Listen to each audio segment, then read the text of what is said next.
Tonight, we don't just tell a story.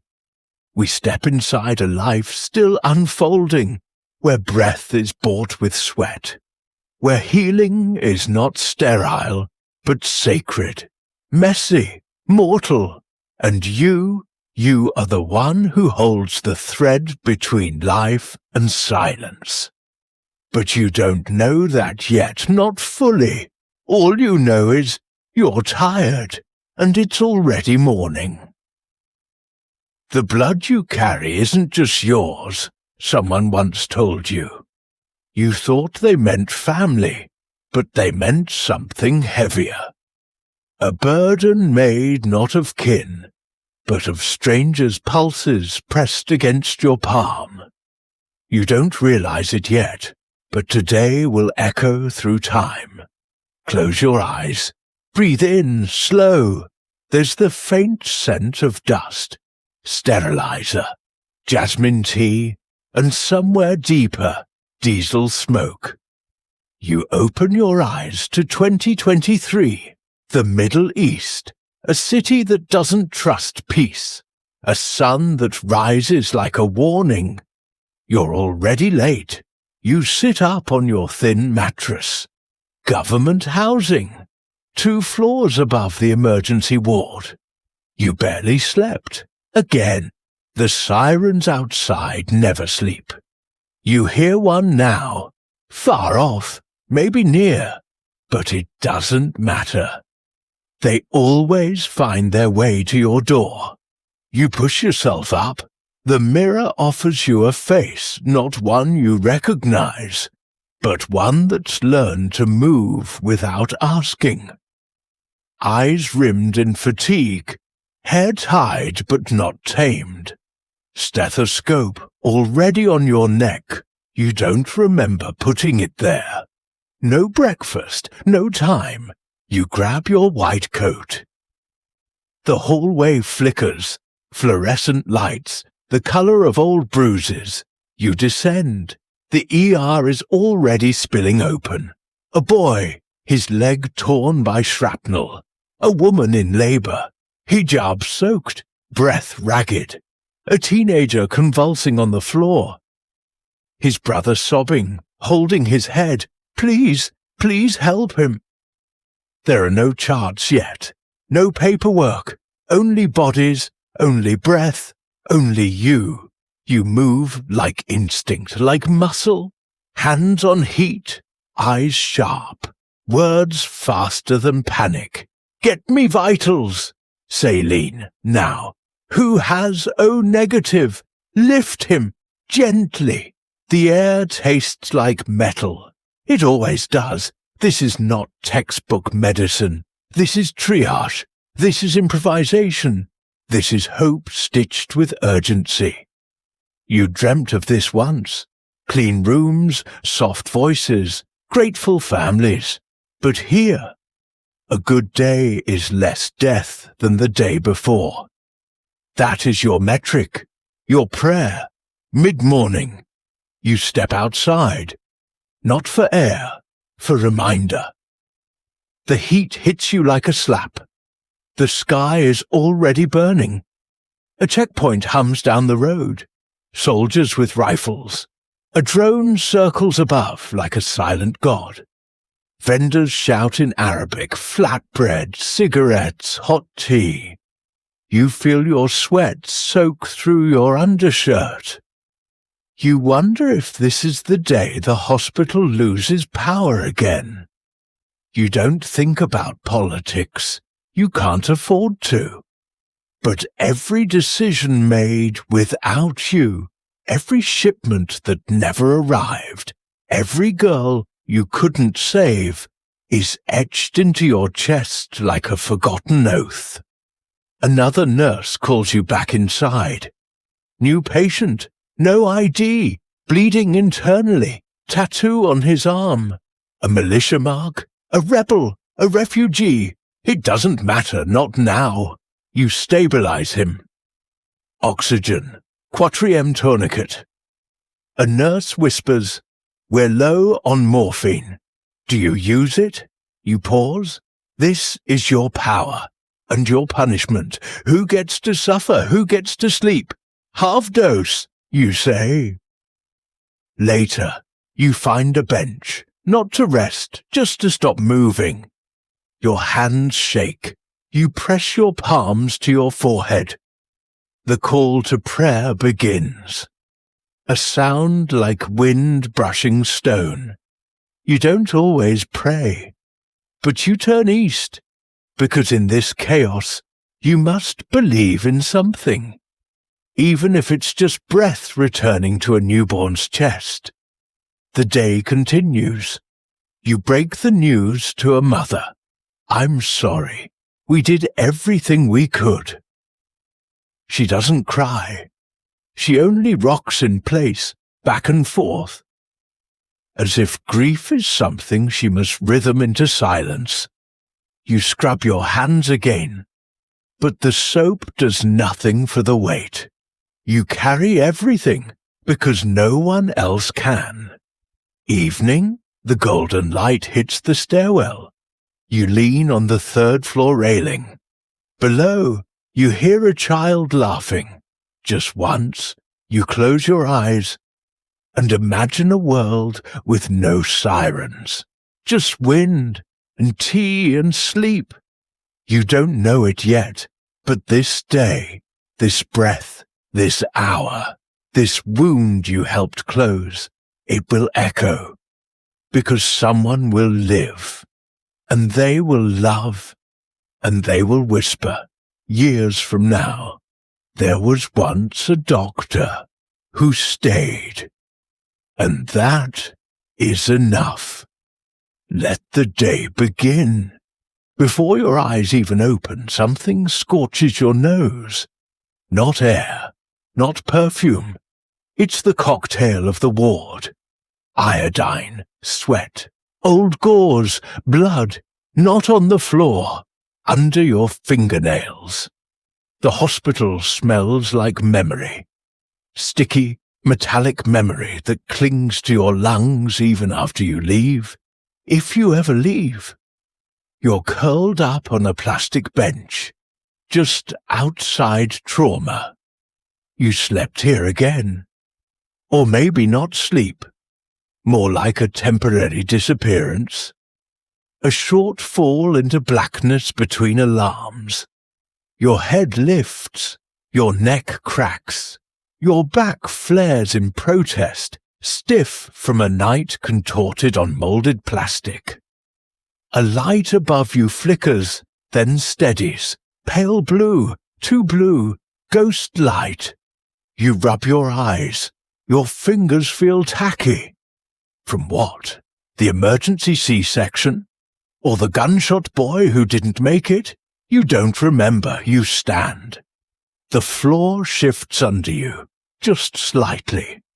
Something sour punches the inside of your nose. Rotting gauze, a forgotten cafeteria tray. The open trash bin filled with used gloves and congealed blood. You take a breath, shallow, controlled. You'll get used to it, or you won't. Either way, you move forward, down the corridor. No one says good morning. Not because they're unkind, because morning doesn't mean what it used to. Here, time unravels. The sun might rise, but it doesn't promise rest. The moon might hang above the courtyard, but it doesn't promise silence. You could walk into an amputation at 2 a.m. You could deliver twins at dusk. You could pronounce someone dead at lunchtime. Only the beeping monitors tell the truth. Only heartbeats mark the passing of time here. You reach the changing room. Your coat, stiff with dried sweat, comes off. New scrubs go on. They feel like sandpaper against your skin. You splash your face with cold water. It helps, a little. You stare in the mirror. Not long, just enough. Your eyes are bloodshot. There's a new groove under one cheekbone, like your face is folding into its fatigue. You wonder, can trauma change your bone structure? You hear someone vomiting in the next room. Another seizure case. No more beds left. A nurse leans in, low voice. We're out of gloves in Ward B again. You nod, not surprised, just tired. Surprise fact. In many underfunded hospitals across the Middle East, doctors are forced to reuse gloves, needles, and even surgical masks, cleaning them by hand if they clean them at all.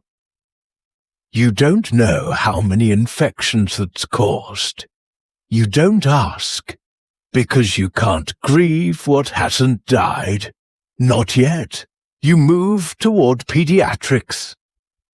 The hallway flickers. On the wall, a prayer scrawled in blue ink. One word, repeated, Sabre patience. You feel it in your rib cage, in your molars, in your spine. Inside the children's wing, the air is thick. Fans don't work. 2 AC units broke last summer, never replaced. You check on a girl, 6 years old, too still. Her forehead is burning. You ask for her chart. The nurse shrugs. We ran out of paper. Again, you kneel, ask the mother questions, fast in Arabic. She answers between sobs. You listen, you smile, even though your mouth doesn't want to. She needs to believe in your hands, not your face. The next boy is worse. 8, a cough that's deep and wet. The X-ray shows a shadow in the lung. It could be pneumonia. It could be tuberculosis. It could be something worse. But the lab's power went out. No results today. Maybe not this week. You prescribe what's closest, not what's best. Boil the water. Wrap him in cloth.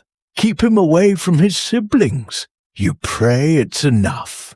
You walk outside, hoping for fresh air.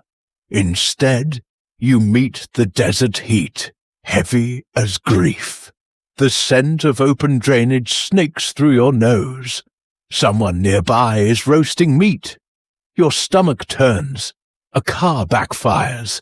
Your shoulders twitch, not from fear, from instinct. Because sound like that once meant duck, once meant blood, still might. You return. Another case. Man, late 40s, construction worker. Steel rod through his ribs. You don't have time to process. Just move, sterilize, cut, suction, clamp, stitch. He lives, but you barely breathe until he does. And then you do. You feel your own pulse, beating in your throat like a trapped bird. You want to sit. You want to scream. Instead, you pick up the next chart. In the hallway, a child runs past, barefoot, laughing, dragging an empty IV bag like a balloon. You watch. A nurse chases after him, giggling, and for a flicker of a second, you remember that joy can still live here. Even in ruins, back in the ER, a woman clutches her husband's hand. He's pale, gasping. You know this look. You start compressions. 1, 2, 3, 4. You keep going until you can't. And then you close his eyes. You turn to her. I'm sorry, you say. She says nothing. Not even a tear. Just silence. That thick, suffocating silence that follows grief too deep to name. You wash your hands. You scrub until the skin stings. But you know, some things don't wash off. You check your watch. 10:40 a.m. It's still morning. You exhale, but not too deeply. The air still stinks. You'll get used to it, or you won't. Either way, you keep moving, because this hospital doesn't sleep. This war doesn't pause. This history doesn't care. But you are the breath that moves anyway. Your first task, stay alive long enough to reach midday. It sounds dramatic. You almost smile, but you don't. Because here, in these narrow, bleeding corridors, in this world where silence is just the space between sirens, it's not a metaphor. It's an assignment. You step into the main hallway, and the flood begins. A nurse hands you 4 charts at once. A patient screams in a dialect you only half understand. A stretcher scrapes across the floor, leaving behind a streak too red to mistake. Everything comes at you. Fast, fractured, unfiltered. Your brain tries to sort it, but it all blends. Where do you begin? You stop in the ICU. Room 2. A young man lies still. Early 20s. His chest rises, barely. His mother hums beside him. Something ancient. A lullaby only the women remember. You glance at the chart. Car accident, no helmet, multiple fractures. The surgeons did their best. Now it's a waiting game. The body decides. You nod to the mother. She nods back. Her eyes say more than any language could. You escape to the supply room. It's quieter here. Sacred, almost. A hum from the backup refrigerator. The whisper click of the ancient fuse box. You open a cabinet. Then another and another empty. No insulin, no surgical-grade tape, no gloves in your size. You scribble it down on the restock sheet. Again, knowing full well, no one will read it. You glance at your hands. They tremble slightly. Not enough to notice, but you do. Is it exhaustion or something deeper? What if they notice I don't belong here? You weren't raised for this. You trained abroad, in sanitized classrooms, with smart boards and climate control. Instructors with clean coats and soft voices. You came back thinking you'd help. But some days, you feel like an imposter in holy robes. What if they realize I'm pretending? What if I'm not strong enough? What if I'm just one more crack in this broken wall? No time to reflect. A child in Ward C is coding. You sprint. Your feet slap the tile like a heartbeat. 1, 2, 3, 4. No pulse. Adrenaline. Again, a flicker. Then a flutter. He lives. You collapse against the wall. Sweat dripping from your temples. Your whole chest trembling. But there's no triumph. Only breath. Only survival. You could have lost him, and no one would have blamed you. But you would have. You step outside. The sky has shifted. Clouds, yellow-grey, sag across the horizon. A military helicopter drones by, low. Its shadow sweeps across the rooftop. A man screams from a rooftop nearby, waving a cracked phone, shouting to no one. You stare, not because he frightens you, but because you understand the chaos in his voice. You understand what it means to scream at the sky and know no one is listening. Back inside. A boy sobs in the hallway. He's not in pain. He's just hungry. His sister, no more than 10, holds his hand, rocking him gently, smoothing his hair. You crouch beside them, ask where their parents are. They shrug. A nurse brings a piece of bread, a cup of watered-down tea. That's all there is, and still they whisper shukran. You return to your chart, but the echo of their crying lingers. It stays in your ears like a low fever. Next, an appendectomy, a routine surgery, textbook, but nothing is routine here. The power flickers, twice. Your surgical mask is unraveling. The anesthesia machine stutters, like it's out of breath. The nurse beside you whispers a dua under her breath. You nod.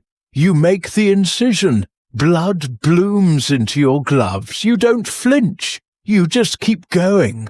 Afterward, you sit, back against the wall outside the OR. Scrubs soaked, hair stuck to your forehead. Your fingers don't want to move. You close your eyes, and for a moment, you're not here. You're 13 again, in your mother's kitchen. The hum of the ceiling fan, the clink of spoons in sweet tea. You were studying biology. You said, one day I'll be a doctor. You believed it. You still do. Maybe. You open your eyes. The moment's gone. You walk through the dialysis unit. Machines hum like tired lungs. Patients lie still, eyes open but turned inward. A woman reaches out, touches your wrist softly. Doctor, she says, thank you. You stop. You look her in the eye. And for the first time all day, you feel seen. Not as a symbol, not as a savior, just as you, a human being. You make it to the break room. There's no food left, just crumbs, empty wrappers. You drink a glass of warm water, peel off your shoes, rub your eyes, check your phone. 5 missed calls from your cousin, 1 from your landlord. A text from the chief. Can you cover the night shift too? You don't reply. You return to pediatrics. A baby with a lung infection is rasping. Each breath is a battle. You suction gently. Hold her tiny chest. The mother clutches your wrist like a lifeline. And suddenly, you realize you are one. Not a god, not a miracle, just one pair of hands trying to keep a world from falling. And sometimes that's enough. You pass by the nurse's station, update charts, make calls to the pharmacy, argue about missing antibiotics, request replacements for things you know won't arrive. And still, you move, not because you feel powerful, but because if you stop, something inside you might crack. And then, in the lull before the next wave hits, the thought returns. What if I don't belong here? What if I never have? You press the thought down, gently, like pressing a bleeding wound, because there's no time to bleed, no time to doubt, no time to grieve the part of you that's vanishing. You move anyway, because that's what survival looks like here. It isn't heroic, it's just moving. There's no room for weakness in this world, because even the gods are watching. Even if you're not always sure they exist. Even if you're not sure what you believe anymore. Still, you wash your hands, not just for sanitation, but for remembrance. for rhythm, for ritual. The water is metallic and cold, but you glide your hands through it slowly, left, then right, the same way your grandfather did before prayer. You aren't doing this for science.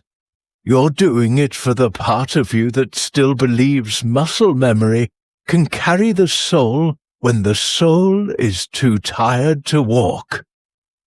Outside, the call to dua rises like incense. It doesn't shout. It hums through the walls, the windows, the vents. It sounds like surrender. It sounds like someone calling the scattered parts of you back home. You pause in the corridor. No one calls your name. No beeping, no blood. Just pause. You step quietly into the hospital's small prayer room.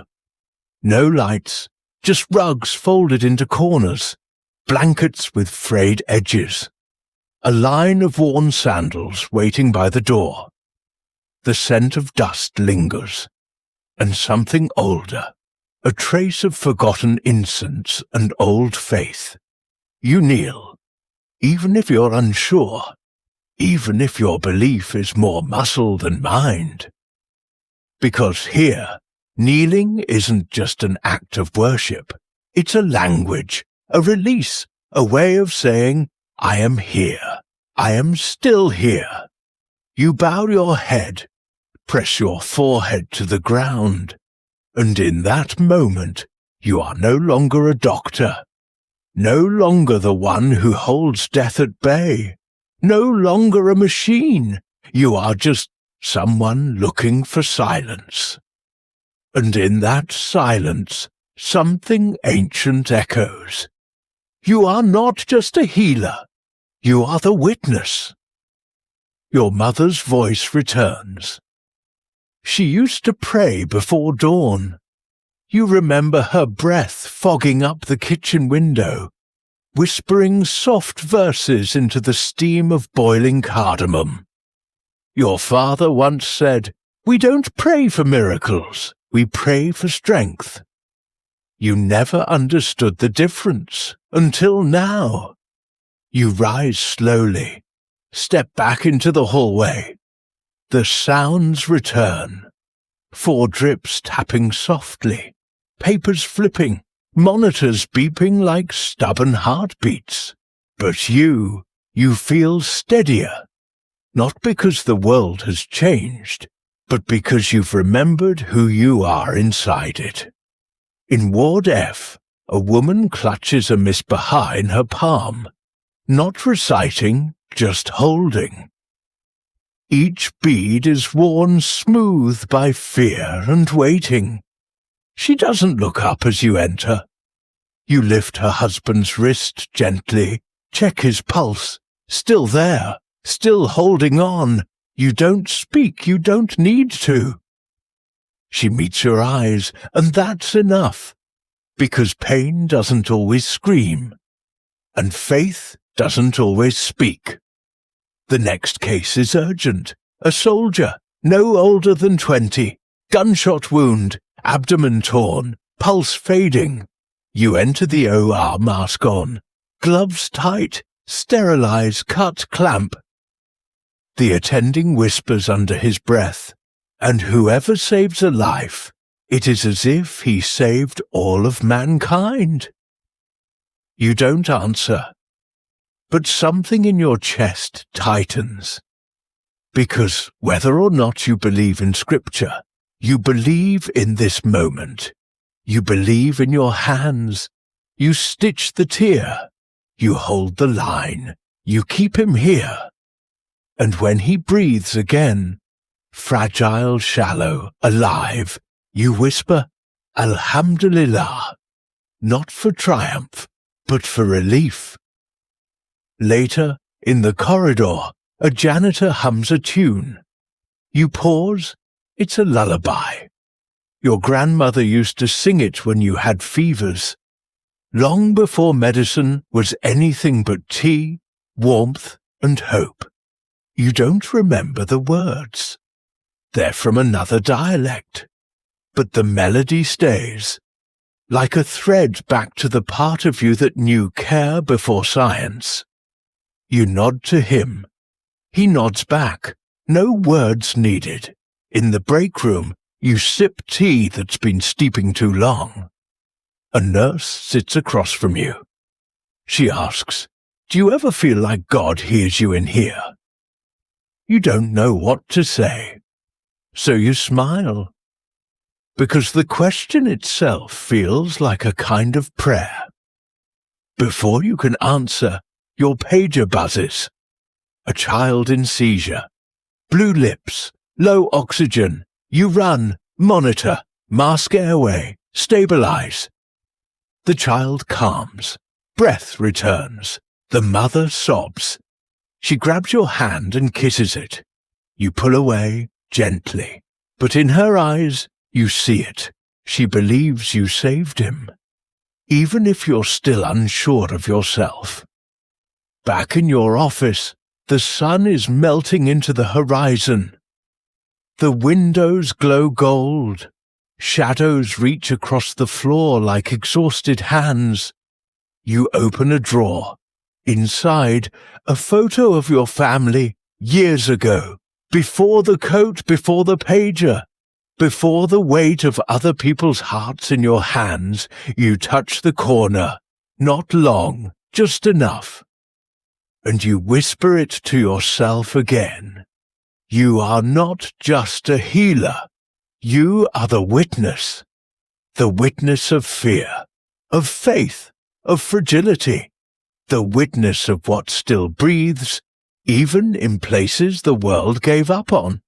You're so tired, but your pager goes off again. Another call, another hour, another name. You rise, stretch your spine, roll your shoulders, grab your coat, and you walk forward, not as a hero, not as a machine, but as a soul in motion. Even the gods are watching, even if you're not sure they exist. But today, you believe in the work. And for now, that is enough. Every single day. Your pager buzzes. Emergency, maternity ward. You breathe in, hold, exhale. You stand, unlock the door, and move again. Not because you're okay, not because you're whole, but because someone needs you. The voice in your head still whispers, "You're not enough. You're failing. You should have done more." But another voice, softer, older, deeper, rises inside you. You are not just a healer. You are the one who keeps going, even when the silence inside begs to stop. And for now, that is enough. No law protects you. Only power does. And here, power has many faces. It speaks in silk, in ranks, in orders barked or whispered behind polished doors. Sometimes it wears a uniform. Sometimes it signs a check. Sometimes it doesn't even look at you, because it doesn't have to. You stand at the edge of the private wing. Everything here smells like permission, like someone paid the air to behave. The floor gleams, the silence is padded. Even the walls have been scrubbed of struggle. You see the governor's SUV glide into the hospital drive, black, gleaming, guarded. A man steps out, white robes, sunglasses, a gold watch that catches the sun like a verdict passed without trial. He does not see you. He does not need to. His son has a minor injury, an ankle bruised in a fall, but 4 guards block the stairwell. 2 patients have been relocated.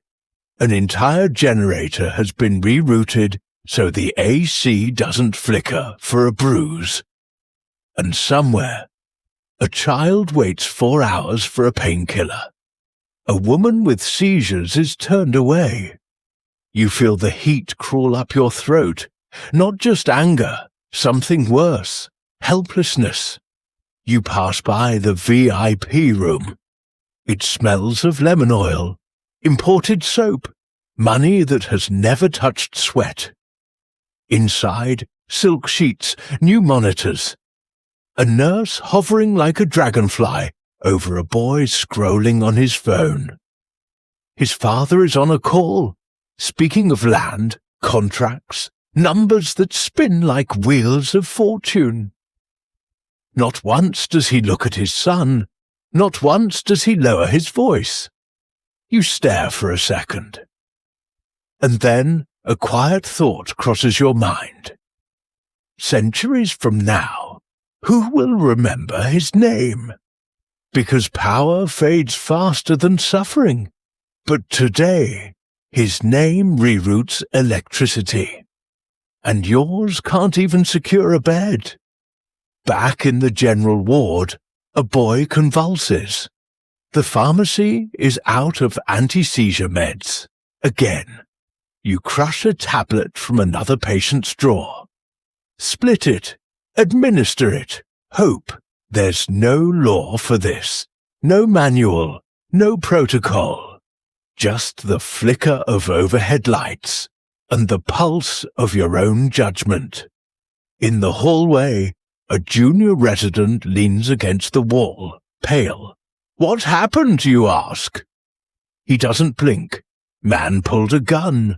Wanted his cousin moved to ICU. You nod, not shocked, just tired. Because here, a threat gets faster care than a referral. And still, you keep walking. Later, a woman collapses in the waiting room. 3rd trimester. No ID, no insurance, no advocate. The security guard hesitates. She's not on the list, he says. You say nothing at first. Then, calmly, you speak. She's a human being. That's the list. You wheel her to maternity yourself. She delivers a daughter, healthy, breathing, crying. The mother sobs. Not from pain, but from disbelief that someone still saw her. In that moment, power is yours, not by rank, not by name, but by choice, because you used it. Hours later, you're summoned. The administrator sits behind her desk, a smooth voice, a rehearsed smile. Please, she says, be mindful of protocol. We can't admit every stray off the street. Stray. The word lands like a bruise. You nod. Not because you agree, but because you can't afford to argue. Not here, not now. Your patients still need you. You leave the office smaller. Sit on the hospital's back steps, hands trembling in your lap, head low. And you wonder, is this the cost of doing good?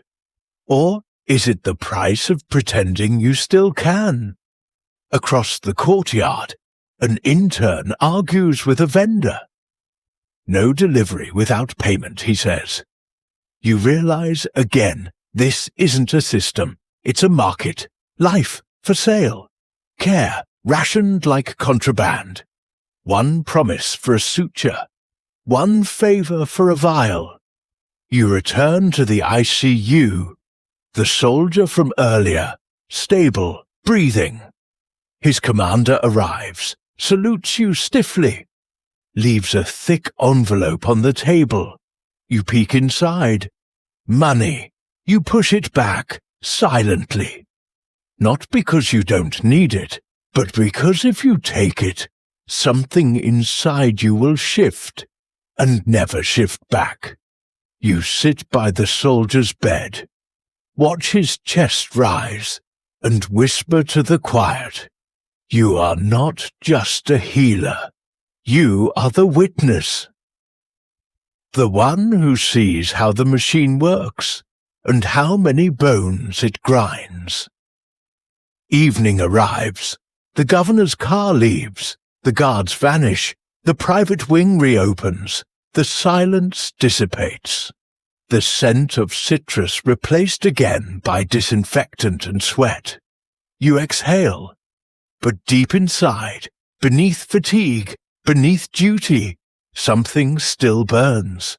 Not rage, not defiance, just belief that small acts matter.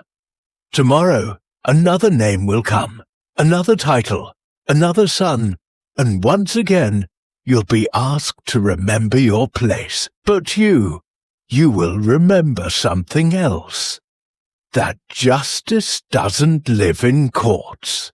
It lives in the quiet decisions, the beds you fight for, the child you didn't turn away, the life you salvaged one stitch at a time.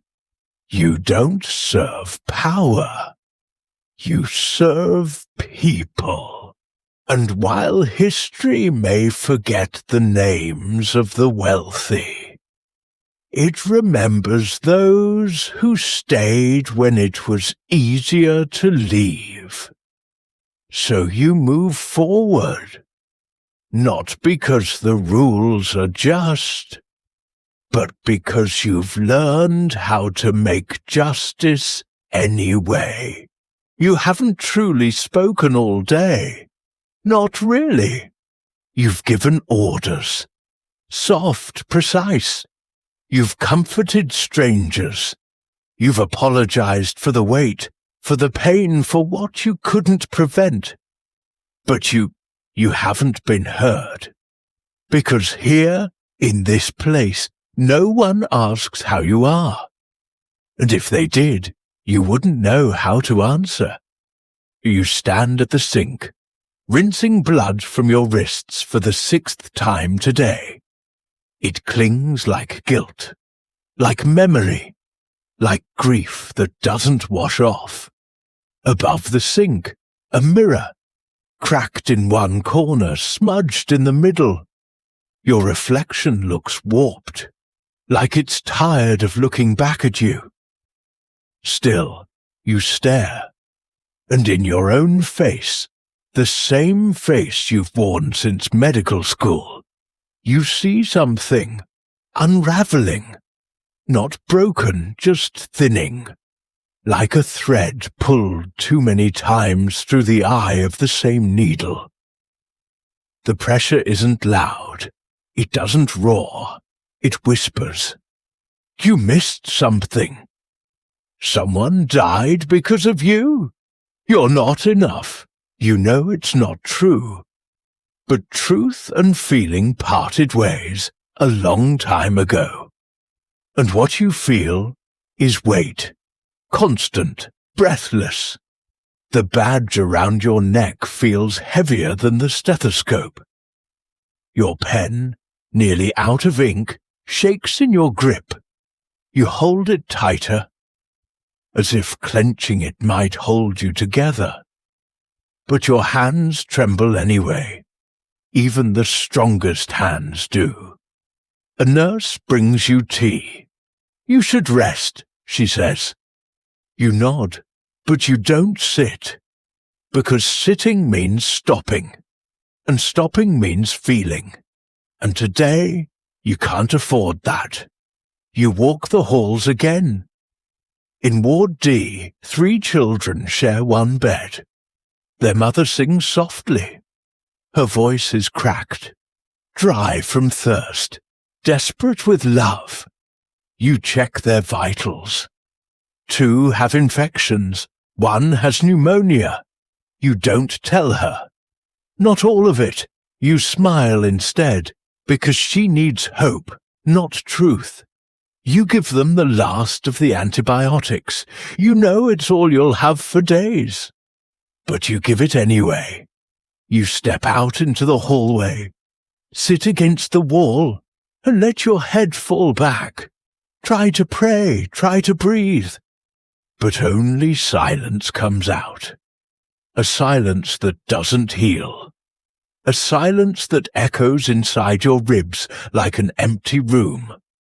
A memory arrives, your first year, your first patient who died. You went home and collapsed in the shower. Hot water mixing with tears. You stayed there until your legs couldn't hold you. You told yourself, this will make you stronger. But pain doesn't always build you. Sometimes it hollows you, slowly, invisibly, until the wind passes right through. The door beside you opens. An intern steps out. Tears on her cheeks, you ask. She says, I didn't know what to do. The baby stopped breathing, and I just froze. You say nothing. You don't say, you'll get used to it. Because you never do. You just sit beside her, in silence, because sometimes that's enough. Later, you pass the break room. 2 doctors arguing about policy, about who gets blamed, about some form no one filed. You keep walking, because none of that matters when a child is bleeding next door. You return to ICU. The soldier, the one you saved, but is awake. His eyes meet yours. He doesn't speak, but he sees you. And somehow, in that glance, you feel recognized. You nod, and for a breath of a second, you feel real again. You step into the staff bathroom, lock the door, sit on the closed toilet, cover your face with both hands. No tears, no screams, just silence, again. And in that silence, maybe I'm not meant for this. Maybe the gods made a mistake. You remember your oath, the one you raised your hand for. Do no harm, but no one taught you how to carry the harm you couldn't stop. The harm buried in shortages, in injustice, in cracked walls and missing meds. The kind of harm that comes from being powerless. Narrative purpose. A moment where you must either break the rules or break yourself, with lasting consequences. There is a line. It's not drawn in ink, not carved into stone. It's invisible. But you've seen it for years, skirting it, bowing to it, pretending it isn't there. Today, you stand on it, and you don't know which side you'll fall on. The morning begins like smoke, thin, heavy, suffocating. You haven't slept. The tea in your cup is cold. Your hands ache from holding more than they were meant to carry. Your eyelids drag with the weight of too many yesterdays. You stare at the patient board. Names upon names. Each one a universe. Each one waiting. Not enough beds. Not enough meds. Not enough you. But you've learned how to ration reality. How to stretch time, energy, even empathy. What you haven't learned is how to swallow injustice. The ER doors burst open. A guard shouts, 3 new trauma cases just arrived from the outskirts. You move, fast room spins, heart sharpens. First, middle-aged man, head injury. Second, young man, collapsed lung. Third, a child, boy, 9, maybe 10. His face, a map of blistered skin. His arm, charred, cracked, blackening. You stop breathing for a second. His small frame curls inward, like his body's trying to disappear. He doesn't cry, he doesn't scream. He just exists, on the edge. You kneel beside him. A nurse leans down. They're from the refugee camp. The soot The dialect, the hesitation in their footsteps.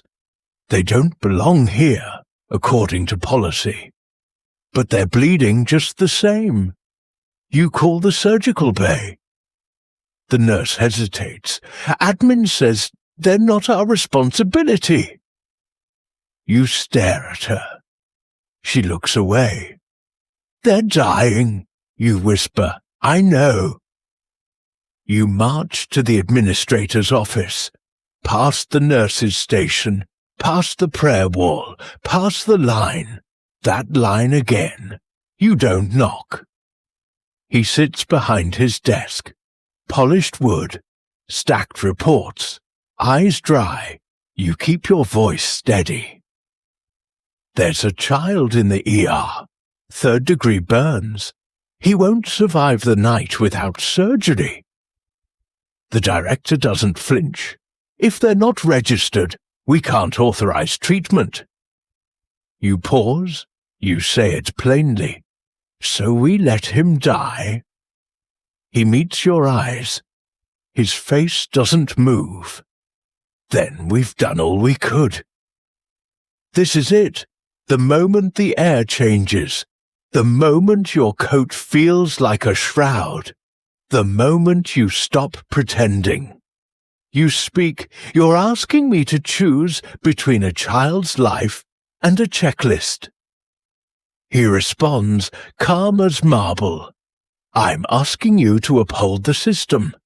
If we make exceptions, the structure collapses. You nod, then you leave. And the hallway feels different now, like it's daring you to act. You return to the ER. The boy is trembling. His skin glistens with fever.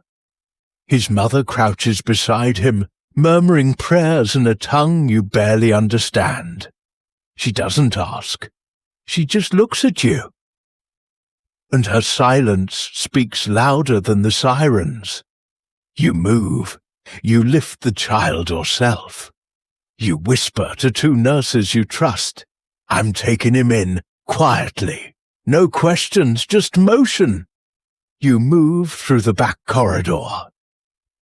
The operating room opens like a secret door. Inside, dim light, sterile steel, a heartbeat machine waiting for instructions. You scrub in. Your hands don't tremble, but your future does.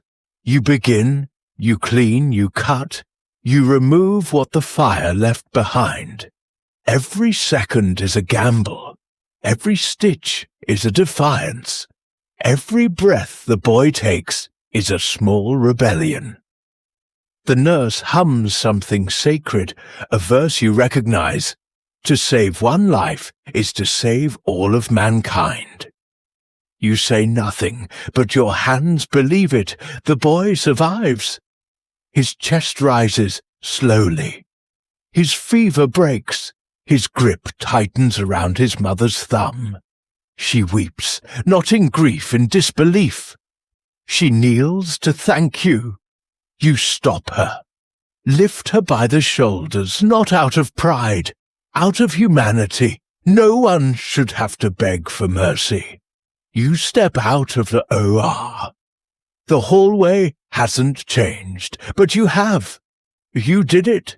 You broke the rule to keep the oath. The next morning, a soldier appears at your door. Clipboard, boots, a folded letter. You're summoned. Unauthorized operation on non-citizens, it reads. You sit with the paper in your lap. The ink so neat, so official, so devoid of life. And for the first time in a long time, you smile, because now you know the price of obedience is your soul, and yours is intact. As you walk through the hospital, people part for you, not out of fear, out of knowing. The janitor nods at you. The tea lady presses her hand to her chest. An intern slips you her bottle of water. No words, but they've seen the line. They've seen you cross it. And in that crossing, you reminded them, rules don't make us human. Choice does. You return to the child's bedside. He stirs. His eyes flutter. His mother hasn't moved. She places her hand gently on yours. And in that moment, no board, no letter, no courtroom can undo what your hands have done. You are not just a healer.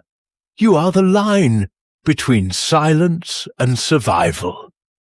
You rise, straighten your back, adjust your coat.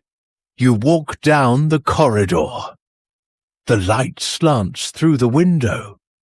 Warm, unforgiving, pure, and deep in your chest. You know this choice will follow you.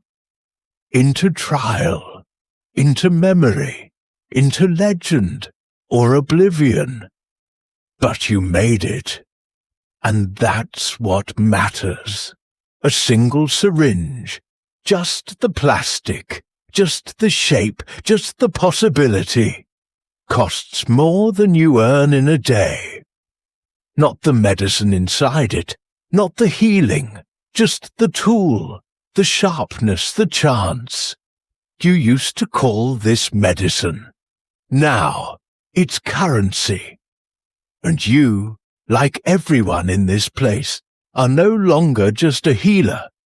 You're a trader of breath, a silent economist of survival. The supply room is a tomb of shortages.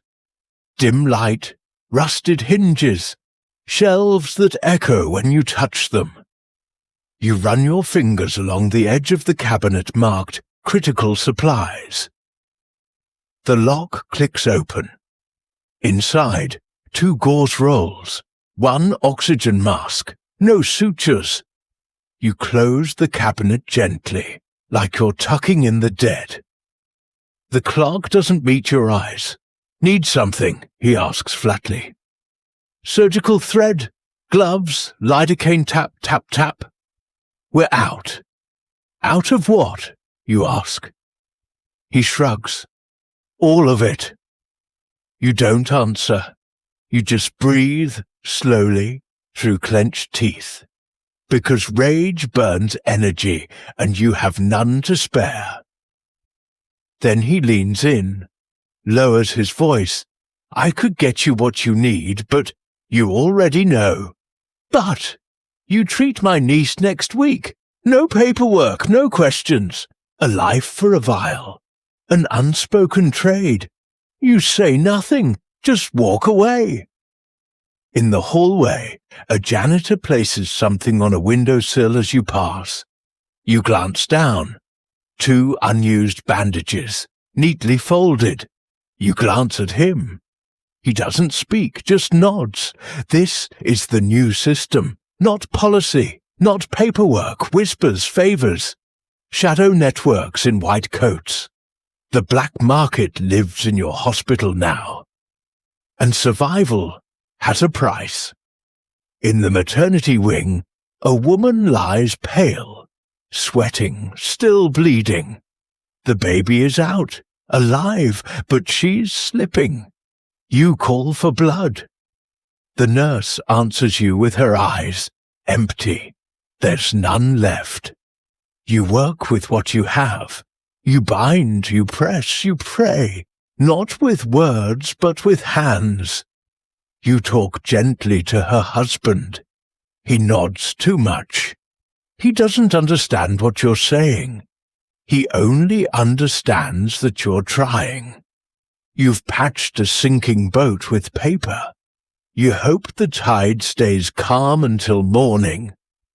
In the break room, someone laughs too loudly.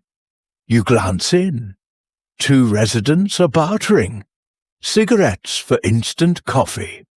The new economy. You sit with your slice of dry bread.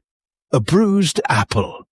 You trade the apple for an extra cup of tea. The sugar jolts your brain into function. enough to carry grief more efficiently.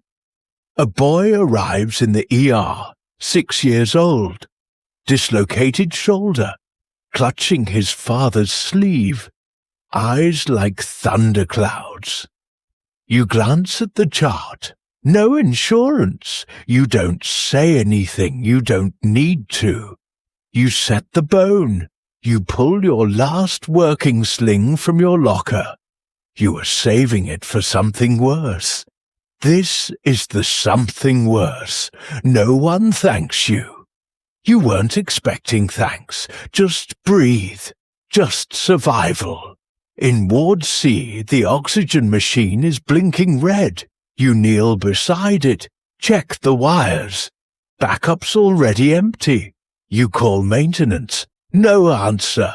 You call again. Still no answer. You take the stairs up, up, up to the rooftop, where the tanks are kept. They're rusted, chained, forgotten. You count them by hand. 2 full, 1 half. You carry the half-filled one yourself. Down 5 flights. Your back cracks. Your knees curse you. But you don't stop. You can't. In the pharmacy, a woman pleads. Her mother needs insulin. She has no papers, no permissions, no hope. The pharmacist shrugs. No approval, no medicine. You step forward. Place your badge on the counter. She's cleared. You lie. He hesitates, then nods. You hand her the insulin. She doesn't cry. She just whispers, Shukran. That one word weighs more than any paycheck. Night falls like a bruise. The ICU flickers. Power outage. You run to the generator room. 2 nurses already there, sweating, turning the crank. 40 minutes by hand. You join them.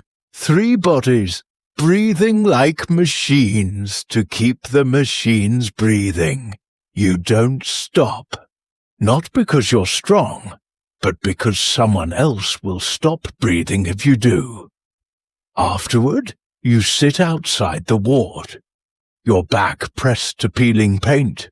You open your notebook. Begin your list.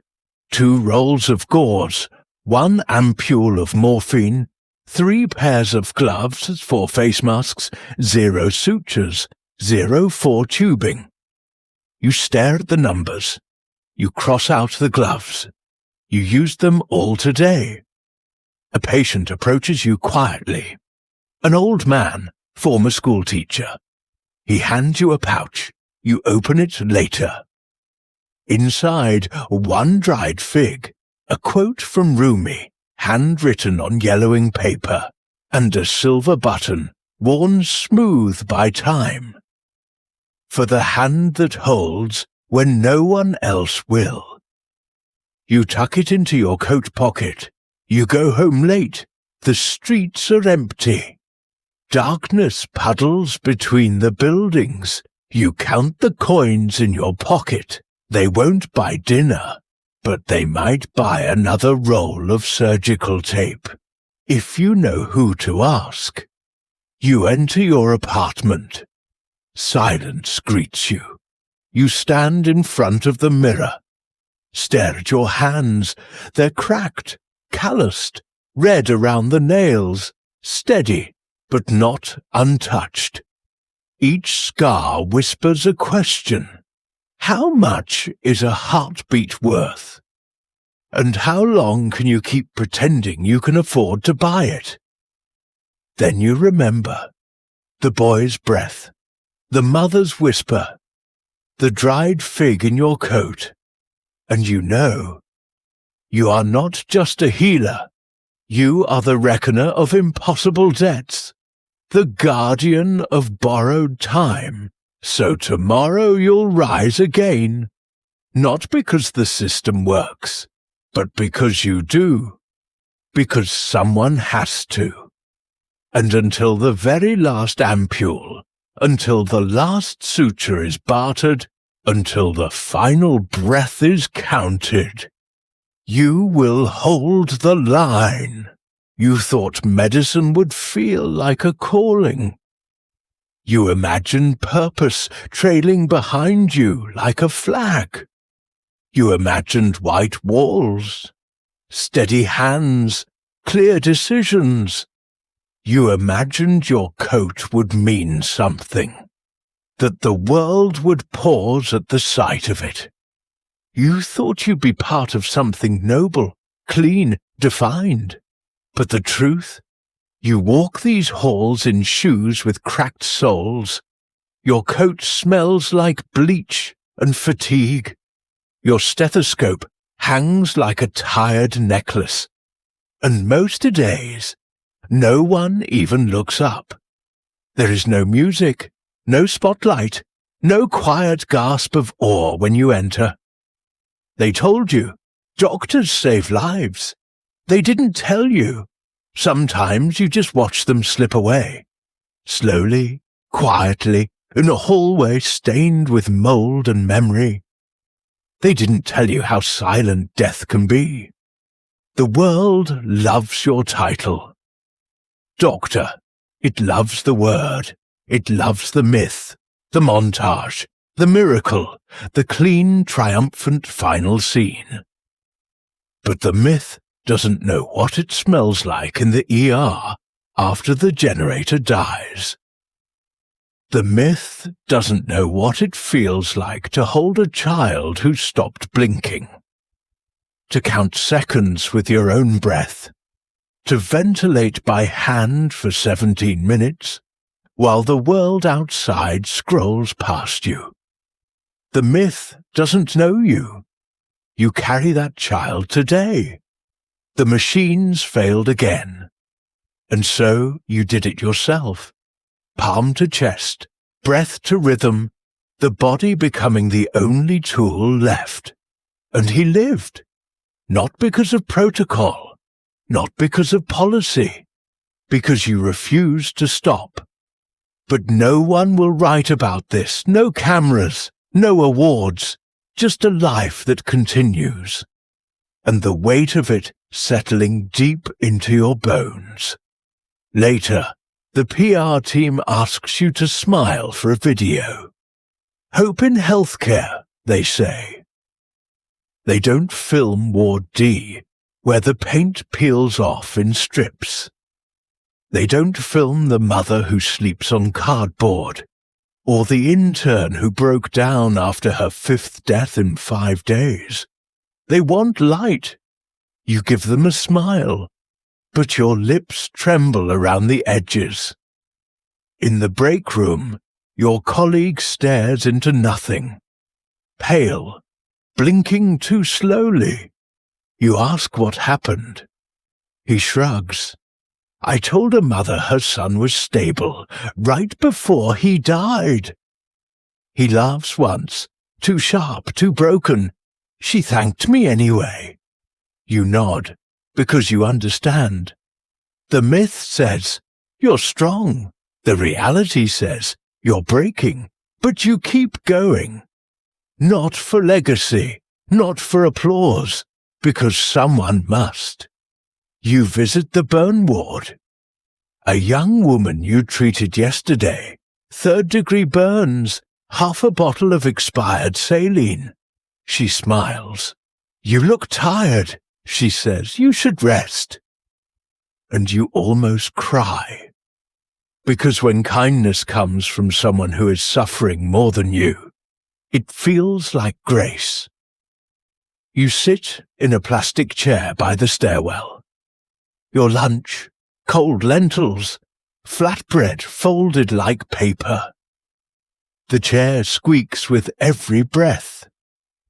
Across from you, a junior nurse reads a novel. She closes the book, sighs. Why do the hospitals in books always smell like lavender? You both laugh, not because it's funny, but because it's too far from the truth to be anything else. You open your notebook, your real one, not for patients, for you. You write, We didn't save everyone, but we didn't stop trying. That must count for something. You close the book quickly, before the tears reach the paper. You walk the corridor. A boy, 7, maybe 8, hands you a drawing. Stick figures. One wears a white coat. Next to it, a sun. Beneath, a single word in thick block letters, Shifa. Healing. You hang it in your locker. Because in a world that forgets you daily, you learn to collect truth in small offering, sir. Your mother once said, "The world doesn't need more heroes. It needs more witnesses." You remember that now, and wonder, are you a witness, or just another pair of tired hands? In the ER, another body arrives. Car accident, severe injuries, gasping. The oxygen valve sticks. You kneel beside it, open it with your fingers. The tubing is cracked.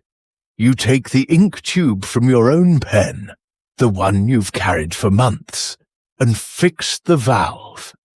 It works. He breathes, he lives, and he will never know what you did. No one sees what it takes. Not the trades, not the bending of rules, not the things you say instead of the truth. No one sees the hands that shake in elevators. No one sees you choosing between dinner or bandages. No one sees you stitching with thread meant for shoes. The myth says, you are the story, but you've learned the truth. You are the cost of the story. And still, you wouldn't leave. Not because it's noble, not because you enjoy pain, because you know what happens when no one shows up, and because silence is its own kind of violence. You pass the boy from before, the one with the burns, still breathing, still alive. His mother is asleep beside him, not restless, not afraid, just at peace. You don't speak. You walk away, quietly. Because some victories are too sacred for noise. You will not be remembered for fame, for fortune, for perfect outcomes. You will be remembered, if at all, for the moments when no one else came. And you did. The world wants the myth. But the truth is holier. The truth is worn hands, stitched pockets, and rusted needles. The truth is a fig in your coat. A whisper from a patient. A smile through bloodied teeth. The truth is this. You are not just a warrior. You are the consequence. And that is enough. You don't wake up with the feeling that history is about to bend. There's no thunder in the distance, no omen scrawled across the sky. Just the usual ache behind your eyes. Just the tired shrug of sunrise over dust-stained windows. Just another day. Or so you think. Your coat hangs by the door like a question you haven't answered yet. You sip coffee that tastes like regret. You pass the mirror, catch your reflection. You pause, your eyes are bloodshot. But something else lives in them, something harder, not wisdom, not weariness, a kind of resolve that's been simmering for years. You whisper to yourself, one more day. And yet, beneath that whisper, something waits. A hum beneath the floorboards of fate. A breath held by the universe. The phone rings. The deputy director's voice is sharp. There's been a bombing. Civilian bus, children on board. You don't hesitate. Your hands are already tying the laces on your worn shoes. You run. The ER is already chaos. Metal gurneys crash through doors. Bloodied clothes. Mothers screaming. Soot-blackened skin. The air smells like metal and flame. You don't have time to feel. You do what you've always done. Triage. Assess. Prioritize. Move. A teacher with both legs shattered. A boy with glass lodged deep in his neck. A pregnant woman, her eyes wild, her stomach rigid. And then you see her. A girl, no older than 10. Eyes swollen shut from heat. Burns across her face and chest, mouth parted. Breathing like a candle in wind. You kneel. She flinches at your touch, then freezes. She whispers something so faint you lean in. Don't let me die like my brother. Your heart kicks. You don't ask questions, you don't blink. You move. You demand a surgical room.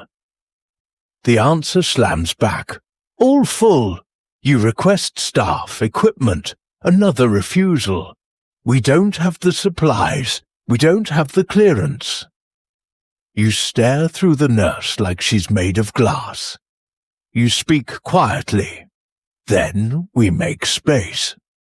You throw open the backup OR. It's dusty, unused. You bark orders. You drag the tray table yourself. You scrub in. You clear the debris from the floor with your bare hands. 2 nurses follow, not because they were told, because they believe in the same ghost you do. Duty. The surgery begins. Her pulse is a thread. Her breathing shallow. The burns run deep, 3rd degree across her chest and shoulder. The airway narrows mid-procedure. You intubate by feel. The monitor flatlines. Your hands move without hesitation. Adrenaline, compression, defibrillation. She gasps, her body stirs. You whisper, stay, please stay. 2 hours pass. She survives. You emerge soaked in sweat like you've shed an entire self. Your arms ache. Your knees scream, your back pulses in time with your heartbeat. But she is alive. That's all that matters, or so you think. A man waits outside. Crisp uniform, polished shoes, eyes that measure. He nods. My superiors heard what you did. You blink. We want to recognize your bravery. You shake your head. I didn't do it for that. He continues. The girl, she's connected. Her father is a high-ranking official. What you did today, it won't go unnoticed. And suddenly, you feel the earth shift beneath your feet. This wasn't just a decision made in a sealed room. It was a stone thrown into a lake that now ripples into rooms you've never entered. You feel seen, not for the right reasons. Later, the director calls you in. His expression has changed. Less condescending, more cautious. A touch of admiration behind the eyes. There's talk, he says, of moving you to a better facility, a post with more resources, higher pay. You've earned it, he smiles, but you don't return it, because somewhere inside you feel the cost. The girl was saved because someone important cared. But what about the child from the refugee camp? The elderly man whose paperwork was lost? The mother who bled out in a hallway while administrators checked boxes? You remember each one. and suddenly the accolades taste like ash. You step outside. The evening sky is the color of bruises, gold bleeding into purple. You sit on the curb. You breathe like someone learning how again. You don't feel heroic, you don't feel proud. You feel human.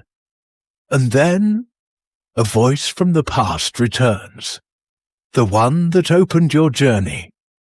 You don't know it yet, but today will echo through time. You say it aloud now, as if giving it permission to be true. Because now you do know.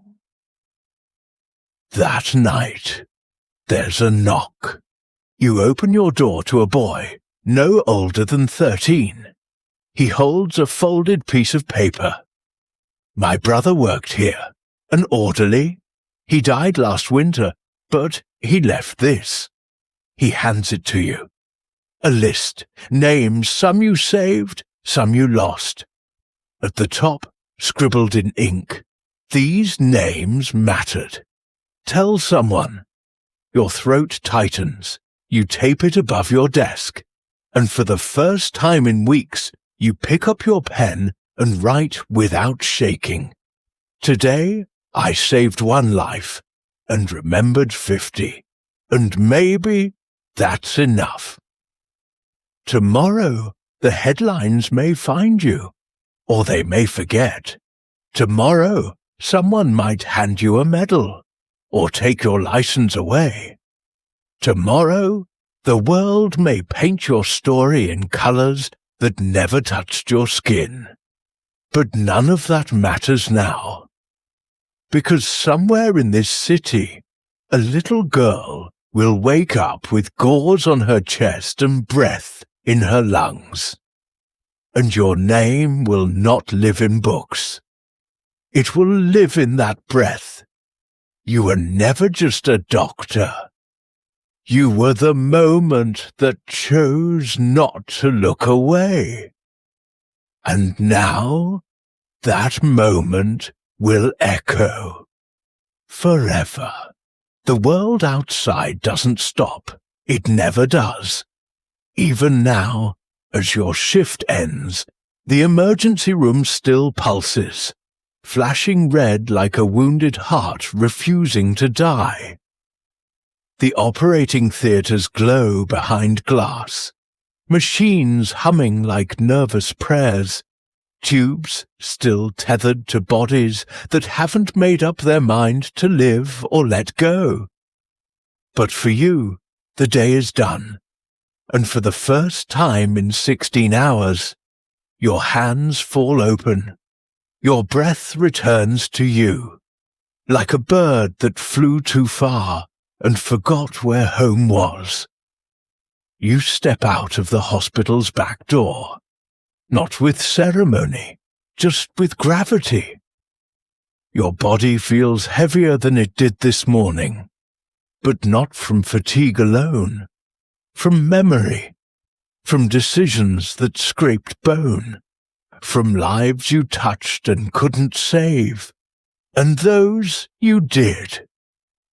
The air outside greets you softly, cool, silted with dust, sweetened faintly with jasmine.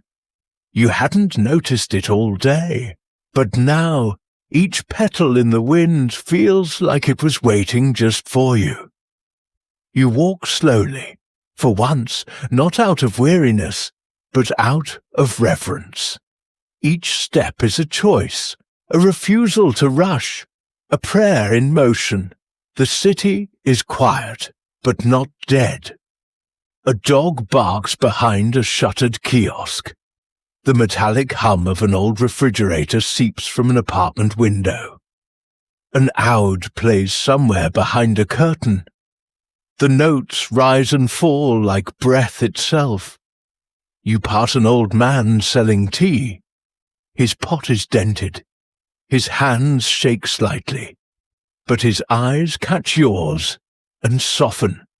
He says nothing. Just pause. A small paper cup, steam rising like absolution. You reach for your wallet. He stops you. "You saved my sister last year," he says, voice like sand sliding across stone. "Tonight, I save you." You bow your head. You drink, and for a moment, the ache in your chest becomes something warm. You reach your building.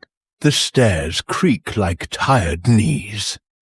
On the third floor, your neighbor's baby cries, high-pitched and insistent. But strangely, the sound doesn't bother you. It reminds you of something you forgot. The world is still alive, still birthing, still wailing, still demanding to be held.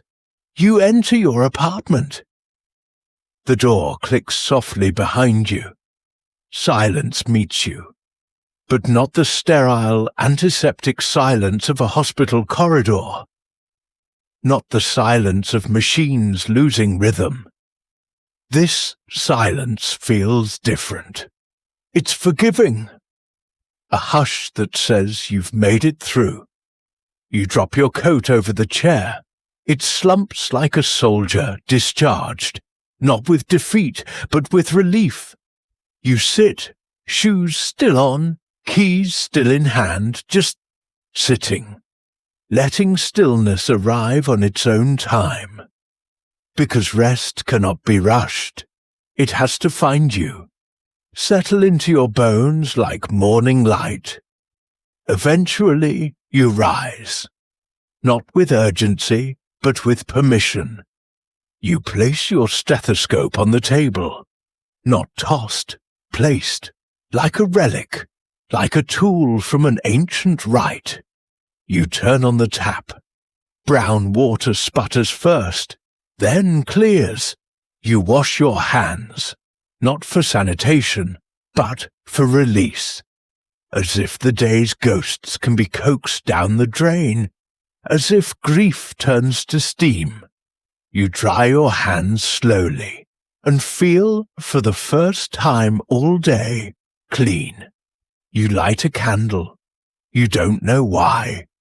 Maybe for light, maybe for memory, maybe because fire, like you, flickers but does not surrender. Its glow warms the shadows and makes your apartment look like a chapel. You prepare your dinner.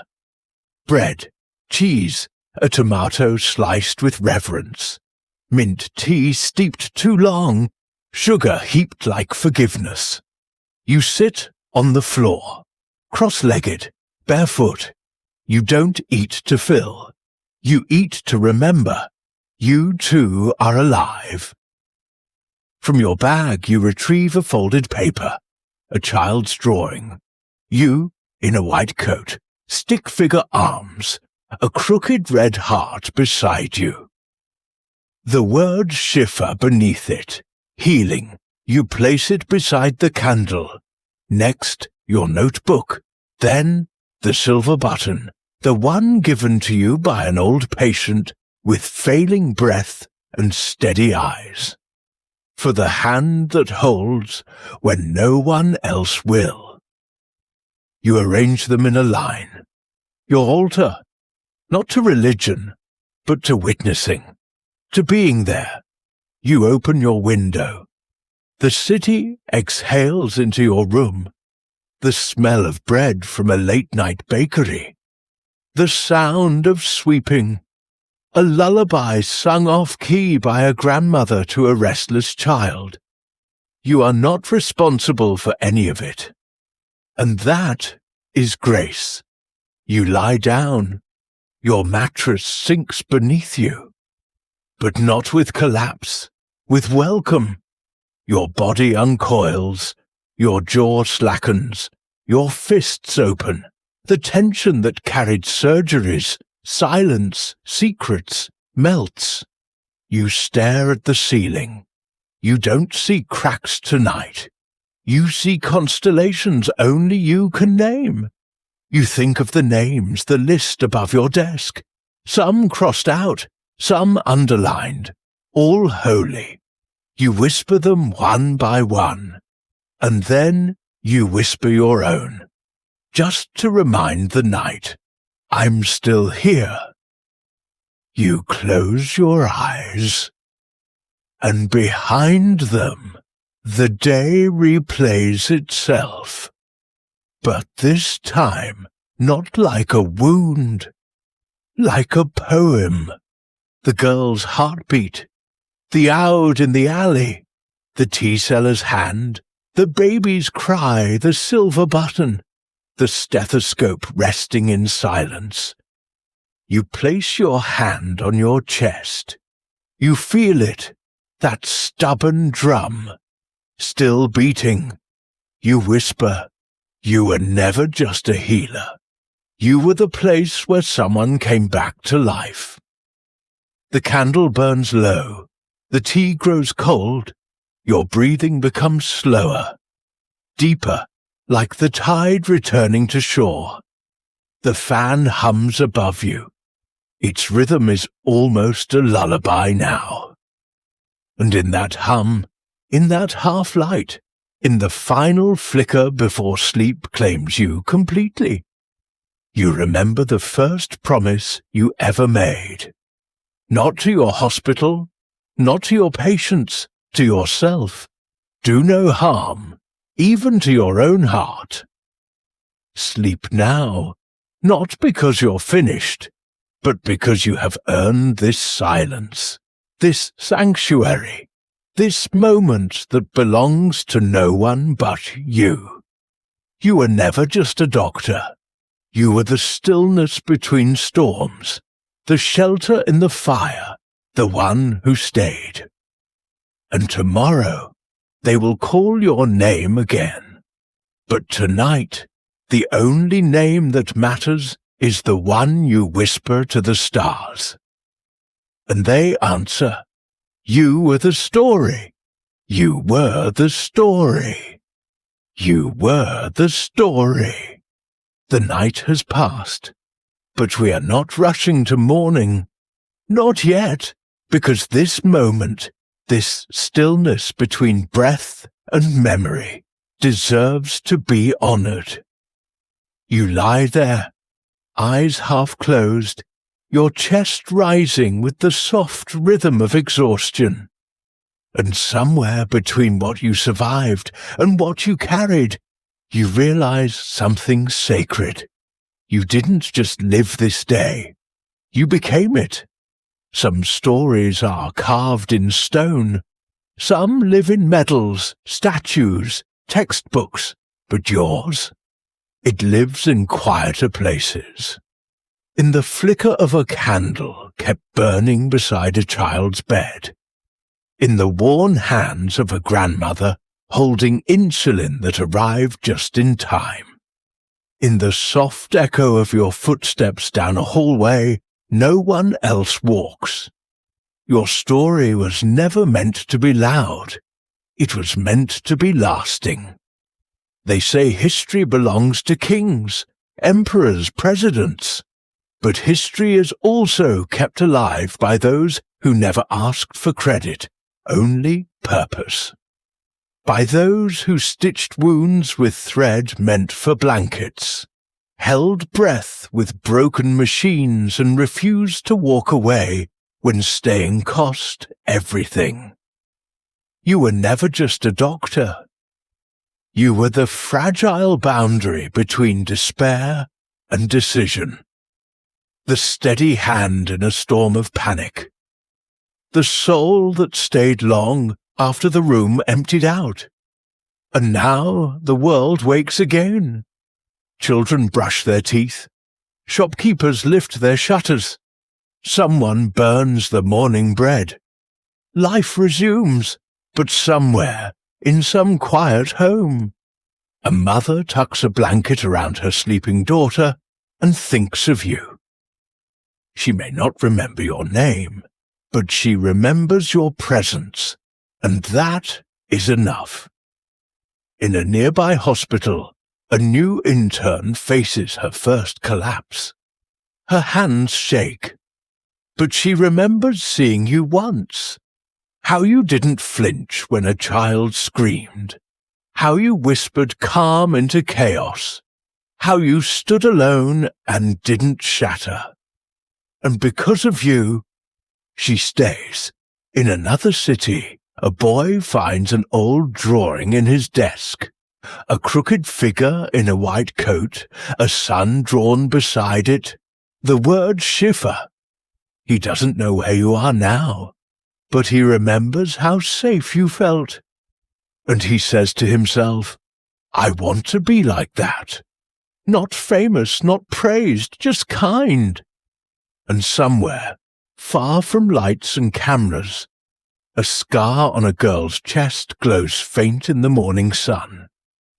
She touches it without fear, because the memory isn't pain, it's protection. Her mother once told her there was a doctor who stayed, even when the world fell apart. These are not miracles, they are echoes. And echoes do not die. They fold, they ripple, they reach places you may never see. And now to you, the listener, you, the witness, the one who stayed with this story until the very last breath. Let us ask you something gently. Could you have lived this day? Could you have faced the blood and the silence, held the weight of breath like a candle about to go out? Chosen duty over comfort? Stayed when it would have been easier to walk away? Or maybe, have you already lived a version of it? Have you ever said nothing and simply stayed present, listened without needing to fix, held someone's fear with both hands and never flinched? Then maybe you already know, maybe you already carry the soul of this life in your own small sacred way, because being the story doesn't require a title. Only truth. This video ends. But the story moves on, in those who now carry it, in you. So now, we offer you this. Tell us in the comments, could you have lived this life, even for a single day? Or have you already lived it quietly in small kindnesses, in long silences, in late nights no one else saw? Let your voice echo too, because every echo matters. And if you're still listening, if you've made it this far, past the pain, the perseverance, the poetry, then you are not just an audience, you are a keeper of memory, a witness to grace, a bearer of the truth the world tries to forget. You are the candle in the hallway, the warm cup handed in silence, the hand that held, the voice that stayed. Sleep well, healer. Sleep well, keeper. Sleep well, storyteller. Because you didn't just watch this story. You were the story. You are the story still.